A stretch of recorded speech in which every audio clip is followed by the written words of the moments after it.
The Christian life is not a playground, it's a battleground. So today, I will give no place to fear or failure. I will not accept a trace of apathy in my attitude or actions.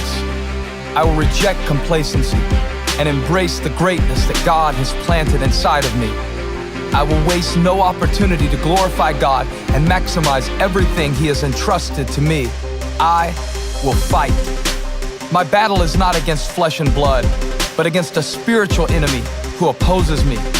So I will draw the battle lines and face my enemy with a bold determination. My enemy fights against me because he fears me. Every time I resist him, he must flee. And every time he reminds me of my past, I will remind him of his future. Even if I lose the battle, I will win the war, because I am more than a conqueror through Him who loves me. For I am persuaded that neither death, nor life, nor angels, nor principalities, nor powers, nor things present, nor things to come, neither height, nor depth, nor anything else in all creation shall be able to separate me from my God. And if my God is for me, who can be against me? I will fight.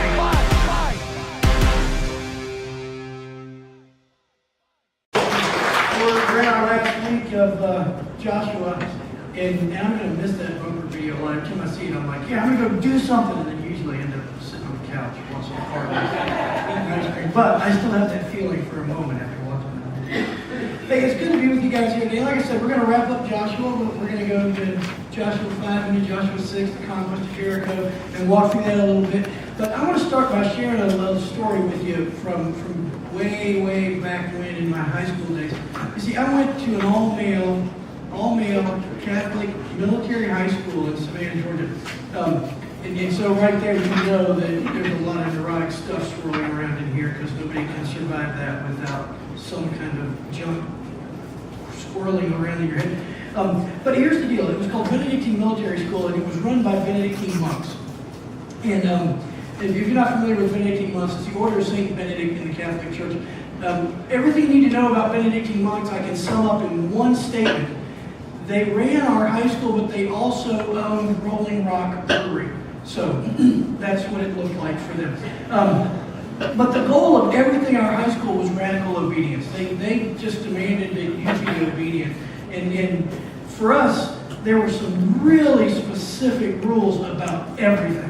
You could not come to school if your hair was touching the top of your ears. If you weren't clean shaven, they'd give you like a big razor that had been used 500 or 600 times in a bar of soap and tell you to go shave before you could go to class.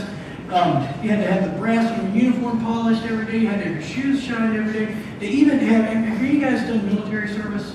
So some of you guys will recognize this statement. There's a thing that's in the military. It's called a gig line. And the idea is that your shirt, where the buttons go, there's a line that comes down, must go all the way down straight, align with the edge of your belt buckle, and then align with your pants.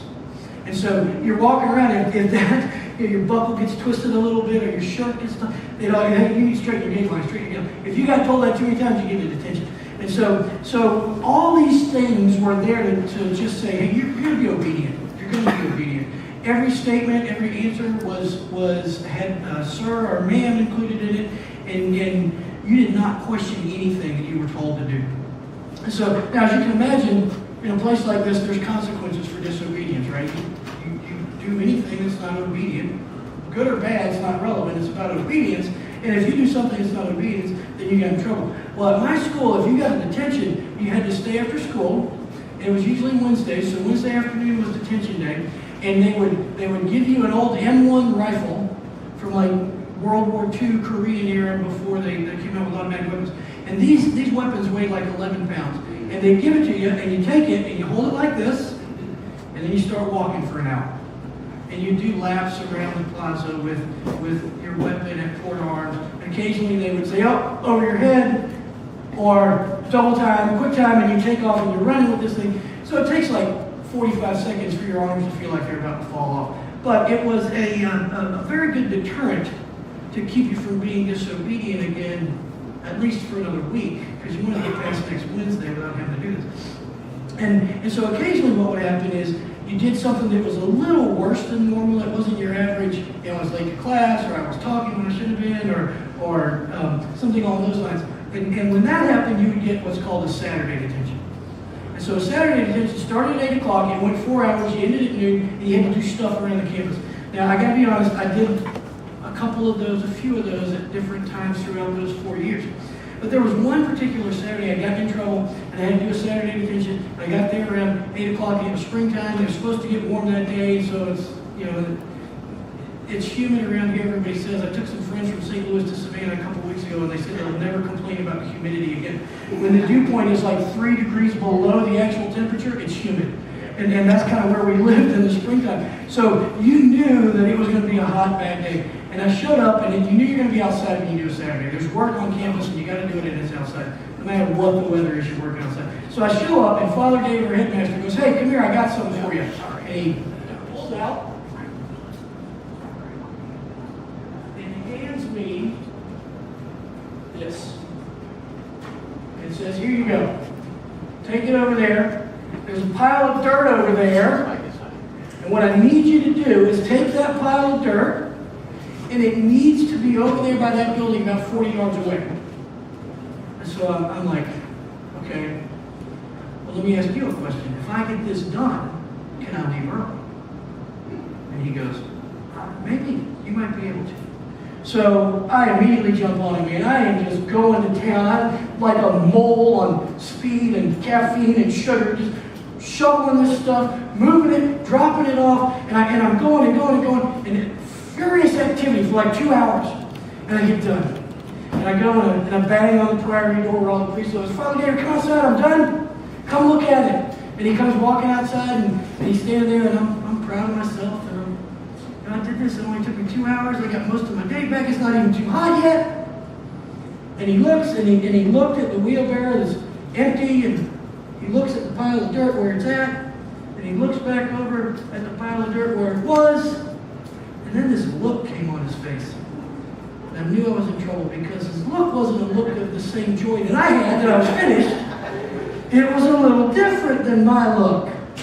And so he glanced at the pile, and he glanced back, and he did that 2 or 3 times, and then he goes, "I really liked it better over there. Move it back." So I'm crushed. Move it back. Take it and move it back. See, here's the point. Radical obedience was the goal of everything. It wasn't about that dirt. It was about me being obedient. You had to be radically obedient in the mundane, in the grand, and even in the ridiculous. You had to be obedient. I spent 4 years learning that radical obedience was all that mattered, but I never really figured out why. That didn't come until much later. You see, my high schools produced military officers, Army Rangers, Navy SEALs, congressmen, an astronaut, pilots, businessmen, people, even one pastor at least. People from my high school have gone on to do great things. And you know why? Because we were trained that radical obedience leads to courageous following. You can follow courageously when you are obedient radically. And looking back, I realized that was the lesson they were trying to teach us. So in those 4 years, what I learned was this is a very important life lesson. Years after that, reflecting on those lessons, what I learned was this is a very important spiritual lesson. Radical obedience leads to courageous following. Let's pray. Father, we ask that you would open our eyes and our ears and our hearts to your truth, that you would let it sink into us in a new and deeper way today. God, we ask that you would lead us and guide us through the scripture that we're going to examine. Lord, I just ask that if in my ignorance I speak anything that's not the fullness of your truth, that you would just block it from being heard, that you would correct it, and that you would lead us to a place of a deeper understanding of your truth, a deeper closeness with you, and a deeper walk with you. In Jesus' name. Amen. So this morning we're going to continue in Joshua. We're going to get a glimpse of how radical obedience results in courageous following. Now, we've seen how God gave Joshua a courageous vision, right? You remember that when Joshua and God are having a conversation? You remember what God kept telling Joshua? He said it like 5 or 6 times. He told them to be what? Strong and courageous. Over and over again. Joshua, be strong and courageous. Be strong and courageous. So God gave him this vision, this courageous vision. And then we talked about how the courageous leadership of Joshua showed up before the people. He said, hey, I'm thinking of a place that God was calling us where I'm going to lead you to this place. Joshua became a courageous leader in that. And then we heard about Rahab's courageous faith, right? She had the courage to stand against her culture, against her own people, for the sake of God's plan. And then we dealt with some courageous questions. Questions that honestly, we don't really want to ask in the context of our faith because we don't necessarily know that we have the answers. But we walked through those and got some tough answers to hear, but they were good questions. And then we saw Joshua begin to take courageous action. And now today we're going to look at what the courageous following of the Israelites look like. So open up your Bibles to Joshua 5. We're going to look at verse 13 real quick. Now it says, now it came about when Joshua was at Jericho that he lifted up his eyes and looked, and behold, a man who was standing opposite him with his sword drawn in his hand. And Joshua went to him and said to him, are you for us or for our adversaries? He said, no, rather, I indeed come now as captain of the host of the Lord. And Joshua fell on his face to the ground and lowered himself and said to him, what has my Lord to say to his servant? The captain of the Lord's host said to Joshua, remove your sandals from your feet, for the place where you are standing is holy. And Joshua did so. So we've got this verse where Joshua is looking around at Jericho. We don't know what he's doing. Maybe he's kind of surveying it, trying to figure out his battle plan. Maybe he's just sitting there kind of dreaming about how awesome it's going to be when this takes. We don't know. But he was there, he was looking around, and there's a guy standing there. So then in chapter 6, we get into God giving Joshua instructions on how he wants him to take Jericho. So he tells him, hey, look, here's the deal. I want you guys to go and you march around the city one time for 6 days in a row. And then on the 7th day, I want you to march around it 7 times. And then you blow the horns and you shout, and these walls are going to come falling down. So Joshua got some clear instructions from God in this, right? He's telling them, this is exactly what you need to do. And it's quite particular. And he also gives them a promise, though, doesn't he? The walls will fall down. You do this, they will fall. And so this is a pattern that we see in the Old Testament particularly, where God makes a promise, and then he promises that through this action of you, I'm going to fulfill it. And so that pattern in the Old Testament, when you're studying the Old Testament, is a pattern called promise fulfillment. God says, here's the promise, do this, and it will be fulfilled. And so we get that pattern coming up here in Joshua. So again, what's the point of all this? Well, critical obedience results in courageous following. We're going to look at 4 critical components of radical obedience. And we'll start in verse 13 in chapter 5. And there's a little phrase in here that we're going to build around and discern some deeper universal truth from. So in verse 13 in chapter 5, it says, now it came about when Joshua was by Jericho that he lifted up his eyes and looked, and behold, a man was standing opposite him with his sword drawn in his hand. And Joshua went to him and said to him, are you for us or for our adversaries? So Joshua was looking around. He sees this guy with the sword. Obviously, Joshua was kind of impressed, right? This guy looks powerful. He looks like somebody that could sway the battle. So his natural first question is, hey, whose side are you on? Whose side are you on? And so what we call this appearance in the Old Testament, it's called a Christophany. And basically what that is, it is a pre-incarnate manifestation of Jesus. Not big theological words. Before Jesus became man, God used him as a messenger. We see this a few times throughout the Old Testament. Another time we see it is in the story of Shadrach, Meshach, and Abednego. You guys remember that in Daniel? So they're put in the furnace, and the king looks in the furnace and he goes, wait a minute, what's going on? We only put 3 guys in there, now there's 4 guys in there, and one of them looks like the Son of Man. And so that was a Christophany also. Periodically in the Old Testament, we see Jesus himself, before he was incarnate in the flesh, as the messenger of God, speaking to God's people. And I would love to be able to say, I know why God chose to do that at times. I have no idea. I'm guessing that there were certain things that God wanted to see, have us be able to see as universal truths that transcend the Old Testament into the New Testament, and that we need to walk in those, just like the Gospels contain things we need to walk in. Maybe that's why, I don't know. But Jesus shows up, talks to Joshua, and he tells him, look, here's the deal. I'm going to answer your question, and he gives him an interesting answer to that question. But in all of that, Joshua's biggest concern is this: are you for us or for our adversaries?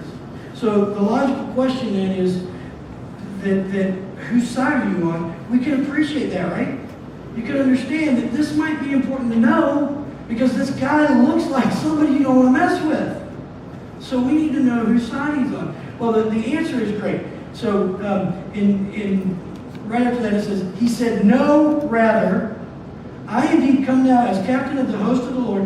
And Joshua fell on his face to the earth and bowed down and said to him, what has my Lord to say to his servant? So think about that. Joshua comes up and goes, here's my question. It's an either or question. And Jesus goes, no, rather. Isn't that kind of an interesting answer to an either or question? Is it this or that? No, rather. It simply means that neither option that Joshua presented was a viable answer. Are you for us or for them? No, rather. But think about that. So your wife comes up to you and says, hey, do you want to go dress shopping or shoe shopping? And you look at her and you go, no, rather. You communicated very clearly in that moment that neither one of those options is any good, and we're going to have to do something else. So she would probably sit there and go, well, then what? So I kind of envision Joshua maybe going, no, rather, then what? And he lays it out for him. So let's go back to that. No, rather. No, rather what then? So Joshua gets the answer, and the answer is, indeed, I come now as the captain of the host of the Lord. So Joshua goes, hey, there's two sides in this battle. Which side are you going to be on? And this manifestation of Jesus goes, no, you're wrong. There's not two sides in this battle. There's three sides. There's a third side. And I'm going to put it before you right now, and then you're going to have to make a choice. And so he tells him there's a third side. That third side is God's side. Now what are you going to do? And so what's Joshua do? He fell on his face, and he said, I'm your servant. Tell me what to do. So as you read the Old Testament, that's one of the clues of a Christophany is when a human being bows down and worships a messenger from God, that's not an angel. Because an angel will never allow themselves to be worshipped. They know that only God is to be worshipped. Jesus is God. Joshua falls on his face and worships him, and he doesn't say anything. So that's just as a side note, one of those ways we know when we've encountered a Christophany in the Old Testament. And so this interaction between Jesus and Joshua gives us the first and most critical component of radical obedience. To be radically obedient, you must be on God's side. Joshua comes up and goes, hey, whose side are you on? Ours or theirs? And he goes, no, there's a third side, and you got to pick. And that third side is God's side. To be radically obedient, you must be on God's side. So what do we normally do? Don't we normally go to God and ask Him to be on our side? Don't we go to Him and say, here's my struggle, here's my problem, here's the thing that's going on in my life, here's the thing I can't resolve, I need you in this, God. Give me clarity, give me direction, lead me where I need to go. And the reality is, that doesn't make us radically obedient. What makes us radically obedient is aligning ourselves with God's side. You know, during the Civil War, Abraham Lincoln went through a lot of inner turmoil. If you ever read any of his journals or some of his letters, he was tormented by this conflict. His greatest fear was he was going to be the reason that this country split. And so what he did one time is he had a prayer breakfast. He invited all these pastors to come in. We're going to have a prayer breakfast and we're going to pray. And one of the pastors said, Mr. President, let us pray that God will be on our side. And he got mad. He was indignant. And he looked at him and he said, no, wrong, sir. We must pray that we be on God's side. And that's the point of this encounter with Joshua. Whose side are you on? Whose side are you on? In your struggles, in your trials, what are you seeking? What are you looking for? Are you asking God to resolve those things for you? Or are you saying, Lord, I'm going to stand in this and walk in this if it will bring you glory? Because see, here's the thing. God's side is always about His glory. It's always about His glory. And I know that hearing that in our kind of Americanized, egocentric, kind of humanistic Christianity, that sounds not really comfortable. But the reality is, Christianity is all about God's glory. It's never about ours. Listen to this in Psalm 109. But you, O God the Lord, deal with me kindly for your name's sake. Because your loving kindness is good, deliver me. Or how about this one? But indeed, for this reason I have allowed you to remain in order to show you my power and in order to proclaim my name through all the earth. Or this, in love he predestined us to adoption as sons through Jesus Christ to Himself, according to the kind intention of His will, to the praise of the glory of His grace, which He freely bestowed on us in the beloved. Walk. When He's facing the cross in John 17, Jesus spoke these things, and lifting up His eyes to heaven, He said, Father, the hour has come. Glorify your Son, that the Son may glorify you. Isaiah 42, I am the Lord, that is my name. I will not share my glory with anyone else, or the praise due me with idols. You see a pattern here? See a pattern developing here? Whose glory is God all about? It's about His own. Why? Why is God about His own glory? Because He's the only one worthy of praise. It's fitting, it's proper order. When we see an eagle majestically flying around, and we stop and we're enthralled by it and we watch it, we don't think to ourselves, look at that eagle, look how arrogant he is. Look how proud he is. He's demanding that I stop and worship Him for His majesty and the way He moves. No, He's just being an eagle. God's just being God. That's all this is God being God. He's not doing this because He's some kind of megalomaniac or that He demands that He be worshipped above all else. What He's telling us in all of this is, look, here's the natural order. I am praiseworthy.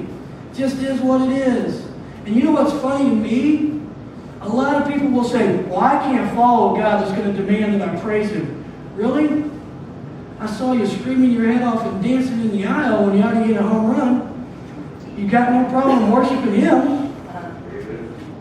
Why not God, who actually deserves it? And Yanni's hitting 270-something. I believe God can hit better than that. I'm not sure He played for Cardinals, but I believe He hit better. That's another story. I'm a Braves fan. Sorry. So what's the first component of radical obedience? Well, it's simply this. Be about God's glory. Just as God Himself is, just as Jesus is, just as Joshua was. So back to my dirt pile. I was trying to move that dirt pile for my benefit. And Father David, my headmaster, was trying to teach me a lesson. That when you try to do things for your own benefit, for your own glory, you're going to get frustrated. And He frustrated me. He frustrated me by saying, you got to move it back. So here's the second component of radical obedience. It's in chapter 6 in verse 1. I'm going to read that to you real quick. Now Jericho was tightly shut because the sons of Israel, no one went out and no one came in. So the people in Jericho said, hey, there's a storm coming. We just need to lock this place up and make sure that we can get in and out. The Lord said to Joshua, see, I have given Jericho into your hand with its king and the valiant warriors. You shall march around the city, all the men of war, circling the city once. You shall do so for 6 days. You see what's going on there? And then later on, God tells Joshua, hey, get the priest, call the priest out, get the Ark of the Covenant, and let these 7 priests carry that and blow the trumpets as they march around the city. So who did Joshua call? Who's he told to call? He's told to call the priest, right? And what did God tell him to take with him? The Ark of the Covenant. Here's the deal. The priest represented the very ambassadors of God to the people of Israel. They were back in Exodus, we see Aaron, Moses' brother, being told, your family, your line will be the priest to me, to minister to me. And the Ark of the Covenant was the very presence of God amongst the nation of Israel. So what's Joshua told to do? Get the priest in the Ark. Let them lead the way. You see what God's telling Joshua there? He's telling him the second component of radical obedience. Radical obedience is a holy endeavor. If you think that you can haphazardly seek to be radically obedient to God and have His promises fulfilled in your life, you are way off the mark. If you think you can flirt with obedience and have God's promises come to fulfillment in your life, you're way off. See, here's the deal. Obedience to God is more important than any other component of your life. Listen to this in Hebrews 12. Verse 14 says this: strive for peace with everyone and for the holiness without which no one will see the Lord. You see what the writer of Hebrews is saying there? You need to press towards holiness, because if you don't get holiness, you're not going to see the Lord. It can't happen. Obedience doesn't make us holy, but it leads us to holiness. You guys understand that? It's the road to holiness. It's not a system of works, a theology of effort. It's by God's grace. He showed us the path to holiness, which is obedience to Christ. We're going to go back to that in a minute, but you need to understand that. Do you see why radical obedience has to be a holy endeavor? If I don't make radical obedience a holy endeavor, I will never be made holy by God. There's no way. If I'm not made holy by God through my pursuit of obedience, guess who I'll never see? God. Back to Hebrews 14, without which no one will see the Lord. So why does that matter? Well, let me ask you a question. What does God want more than anything? What does He want more than anything else? He wants me. Sorry, but He wants me. But guess what? That's true for you too. He wants you. More than anything else, He wants you. He wants us. That's why He's saying you got to be holy so you can see me, so I get what I want, which is you. The Creator of the universe says, let me make a path for you to be with me because you're what I want. That's why radical obedience has to be pursued as a holy endeavor, to give God what He wants, you. Do you see that? But there's some bad news in this. In 1 Peter 1, it tells us to be holy because God is holy. Great. Great. So if I want to be radically obedient, I have to be holy. And any of you guys spend any time around me? You see me driving my car, and you've been with me when I'm watching a Georgia football game? I'm not holy. I try. I want to be holy, but then I end up angry and frustrated because I'm doing everything I can and I can't get there. Well, there's good news for that too. Listen to the writer of Hebrews again. By the will, we have been made holy through the sacrifice of the body of Jesus Christ once for all. By that will, we have been made holy through the sacrifice of the body of Jesus Christ once for all. Whose will is he talking about? What will has made us holy? God's will. Do you see how radical obedience is a holy endeavor because I'm actually seeking God's will? Making something a holy endeavor means that in my heart, in my mind, I said, this is my highest priority, my greatest purpose, and I will walk in this. Remember my dirt pile? I started moving it because I was going to serve in here, right? There was no greater purpose in it. There was no one else to tell me that this is an endeavor that transcends you and your needs and your wants.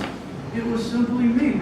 Father David somehow knew that, recognized that I needed to learn a spiritual truth that being self-serving will lead to frustration. So he frustrated. Again. Now let's look at chapter 6, verses 12 through 16. So it says, they marched around the city as instructed. Once a day for 6 days in silence. On the seventh day, they blew the trumpets, right? They shouted, and the walls fell down. So here's the third component of radical obedience. Do not tire of being obedient. Think about that. Do not get tired of being obedient. They marched around the city for 6 days. Each day they marched around once. And guess what they saw happen in those 6 days as they marched around the city? Guess what happened? You guys, do you know what happened when they did that? Nothing. It doesn't say that gradually bricks started to fall out of the wall or it started to erode and the wall started to teeter a little bit. It says nothing happened. For 6 days they marched and did the same thing in mundane obedience that seemed ridiculous with no result. Does that sound like us? Doesn't sound like me most of the time, to be honest. Most of the time I go, well, it's been 6 seconds. I was obedient in this and you didn't resolve my problem, God. You know, we go, well, I went to that meeting, I went to CR on Tuesday night and I heard this truth and now I still have this craving to drink. Or I still get angry. Lord, take it away, I've done all I can. We haven't. We've gotten tired in our obedience because we never wanted to be obedient in the first place. We wanted a result. God doesn't work like that. And so a lot of times where I find myself is going, Lord, I don't want this thing in my life. But if it brings you glory for me and me, I'll suffer with it. Because it's about His glory. We have to be about His glory if we're going to see His promises fulfilled in our lives. So God said, seek me with all your heart and you will find me. And then we toss up some self-serving, half-hearted effort. And we go, look, I did that, Lord, I'm looking for you. Because I read my Bible twice this week. I even prayed a few times. And I let somebody out in traffic and I held the door for a little old lady in a wheelchair. So where's my outcome that I want? Where's the benefit to me? Then we get tired of being obedient and we stop. And then we blame Him. Because that whatever that I want Him to take care of is still haunting me. See, I know now that Father David was trying to teach me to never tire of obedience because it pays spiritual dividends. Don't get tired of being obedient because there's a spiritual dividend that's paid out in there somewhere. So the final component of radical obedience is in chapter 6, again, verses 15 through 21. The Israelites have taken Jericho. They're in the city. Joshua commands them to put everything that has any worldly value, take the gold and the silver and the iron and all the good stuff and put it in the treasury of the Lord because the day's coming when we're going to have to build a temple and we're going to need this stuff. But then he says, everything else, burn it. Think about that for a minute.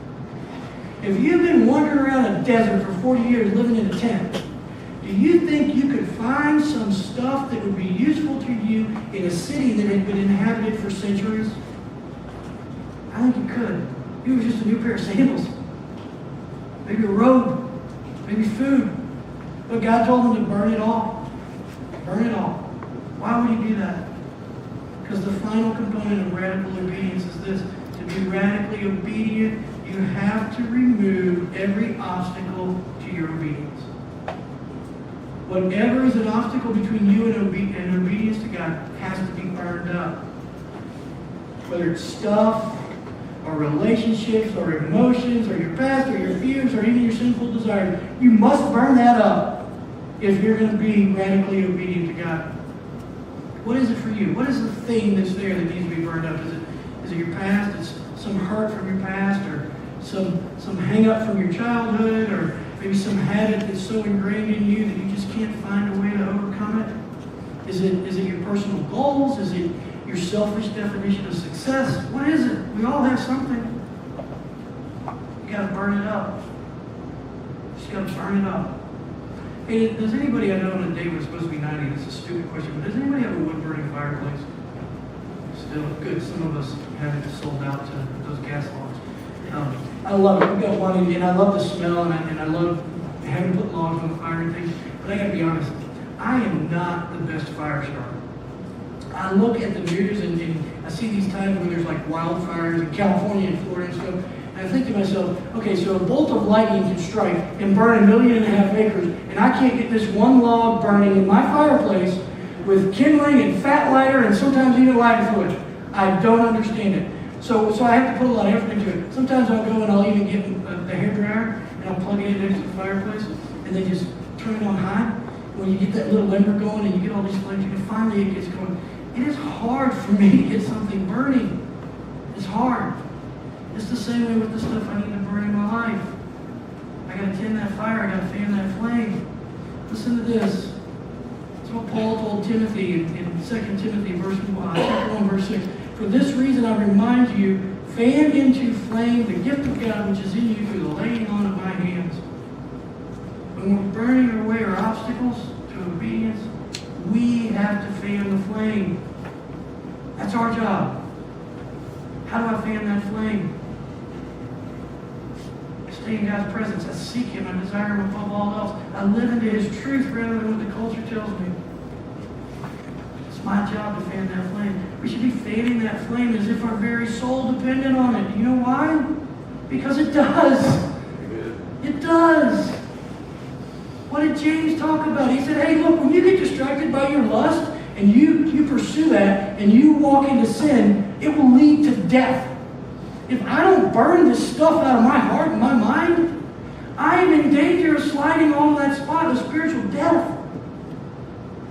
My soul does depend on it. You see, Father David knew that my greatest obstacle to being radically obedient in high school was my selfishness. I refused to be obedient because I wanted what I wanted.